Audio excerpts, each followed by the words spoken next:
My name is Soni, and this is my insight. I'm currently doing criminology at York University. I am in my third year right now. In terms of the occupation, there are a lot of pathways that one can take, specifically while taking criminology. The pathways can range from being a law enforcement officer to a lawyer, a paralegal. There are also certain positions or opportunities in the parole system of Canada. So there are several pathways that you can take once you get that degree.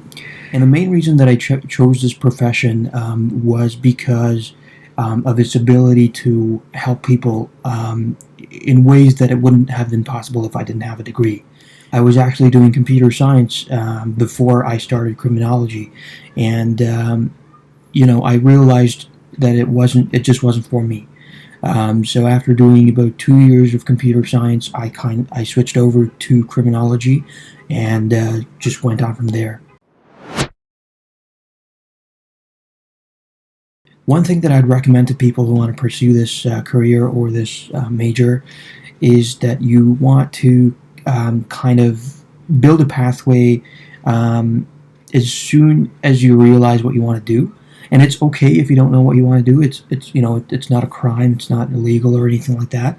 It's okay to not know what you want to do. It's okay to explore.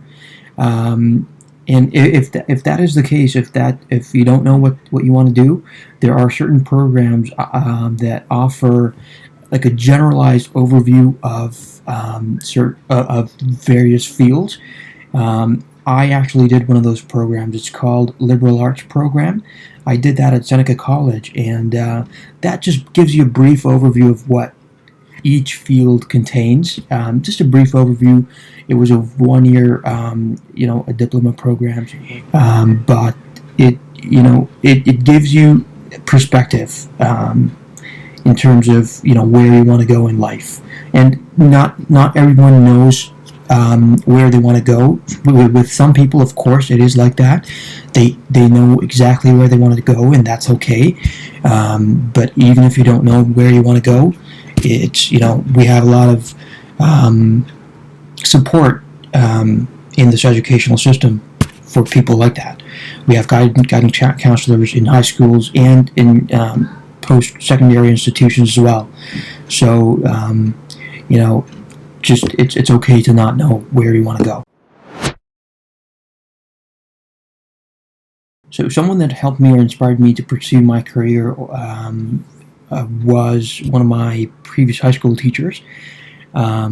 She was actually a civics teacher, and she kind of guided me through the process of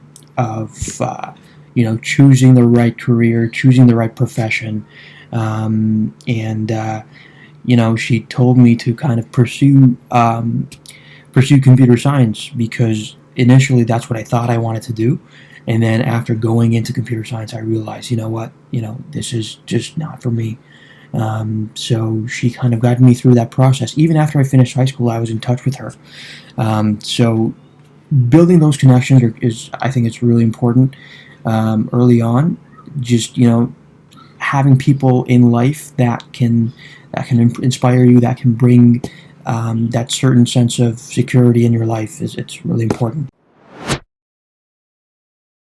In terms of having a mentor, I think it's really important to have a mentor.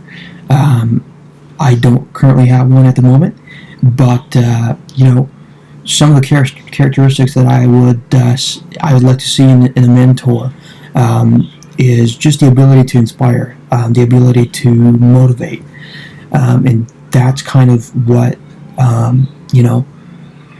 what you look forward to every time you are in a tough situation, every time you are bogged down by something that every time you feel lost. That's what kind of keeps you going. Another characteristic that I would also like to mention is the ability to give advice. Not just any advice, but sound advice, good advice. It's really important to have people in your life that can give you, unbiased advice that is going to be beneficial to you in the long term. So I think it's really important to have those characteristics in a mentor. If I was in high school, I would probably reevaluate my choices in terms of the careers in terms of the career that I want to focus on.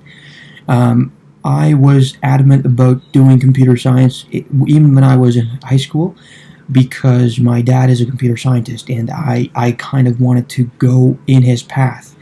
And of course, no doubt, there was motivation from my parents as well to take computer science. So that was one of the factors that led me to take computer science as a career. But I would reevaluate that.